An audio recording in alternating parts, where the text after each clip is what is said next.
नमस्कार। मेरा मोबाइल मेरी शिक्षा में आपका पुनः स्वागत है। मैं डॉक्टर लालकुंद कुमार एक बार पुनः आप लोगों के साथ हिंदी विषय लेकर उपस्थित हूँ। कक्षा 11th का मीराबाई के पद हैं। मीराबाई का जन्म 1504, निधन 1558 to 63 के बीच राजस्थान के मेरता में सीमावर्ती गांव है कुर्की में। पिता राठौर रत्न सिंह राव दादू जी के पुत्र और जोधपुर नगर बसने वाला राव। विवाह चित्तौड़ के राणा संघ के ज्येष्ठ पुत्र राणा भोजराज से। 1516 में विवाह के 7 वर्ष के बाद भोजराज का निधन।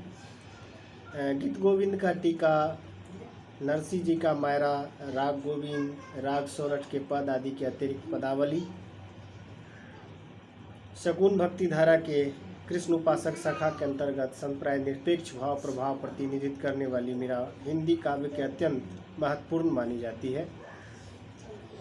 जो प्रस्तुत पाठ है, जग सुहाग मिथ्या रे सजनी हावा मिट जासी, बरन करिया हरि अविनाशी मर लाग व्याल खासी। तमाम तरह के लोक सुकृत मर्यादा विधि निषेध से उड़ा देने वाला यह विद्रोही था, किंतु मूलतः यह प्रेम भक्ति थी जिसकी आवेग में अभिव्यक्ति विद्रोहात्मक हुई। मीरा बंधन काट कर बाहर आती है। सड़क पर तो एक साथ कई बंधन टूटते हैं। पहला अंतःपुर का, दूसरा घराने का, तीसरा वैभव का, चौथा समाज का, पांचवा देश का, छठा काल का और सातवां विवाह का। तब कहीं एक राजरानी की मुक्ति होती है। मीरा की निर्भरता, उसकी दीवानगी एक तरह से नारी स्वतंत्रता का ही नहीं, मनुष्य की स्वाधीनता का भी शंखनाद है। भले इसका केंद्र भक्ति हो, लेकिन उसमें सारे लक्षण आज़ादी के हैं। ये प्रभाकर क्षेत्रीय हैं, उनके द्वारा ये वक्तव्य है। जो तुम तोरो पिया मैं नहीं तोरूं, तो सो प्रीत तोर कृष्ण कौन संग जोरू। तुम भय तरुवर में भई पखियाँ, तुम भय सरवर में तेरी मछिया।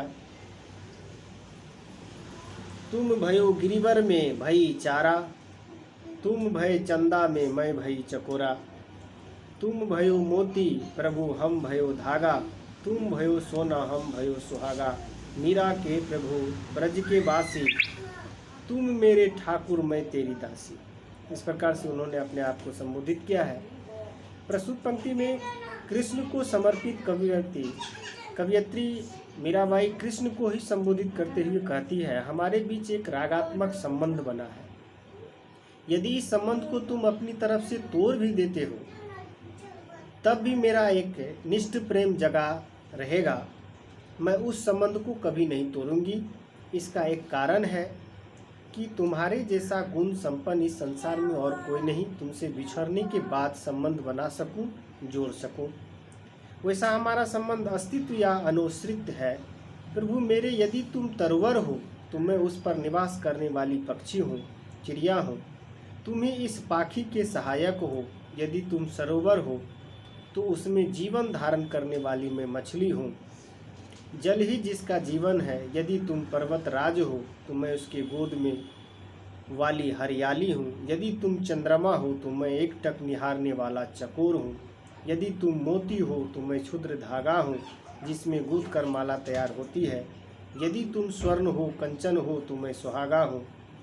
यदि तुम ब्रज स्वामी ठाकुर हो तो मैं तेरी सेविका हूँ, चरण की दासी हूँ। इस प्रकार से दास्य भाव को यहाँ रखती हुई वे कहती है कि मेरा रचित इस पद में केवल यही नहीं कथित है कि जीव हर रूप में स्थित ईश्वर पर निर्भर है, बल्कि यह भी व्यंजित तथ्य है कि जीव से ही ईश्वर के सातत्य प्राप्त होता है। जिस पेड़ पर पक्षी निवास करती है का मनहूस माना जाता है, वह सरोवर ही क्या जहाँ जीवन का अस्तित्व ही नहीं हो। मोती कीमती हो, चमकदार हो, किसी का भी गिरवा पहुँचने के लिए तुच्छ धागे पर ही निर्भर है। सोने को अपनी स्वाभाविक आभा पाने के लिए सुहागा की संगति चाहिए। वह स्वामी क्या जिसके सेवक अनुचर नहीं हो। मीरा प्रकांत से यह तथ्य कृष्ण को साझा देना चाहती है कि तुम चाहकर भी संबंध विच्छेद कर सकते। जीव और ब्रह्मा का संबंध, भक्त और भगवान का संबंध शाश्वत होता है, काल निरपेक्ष होता है।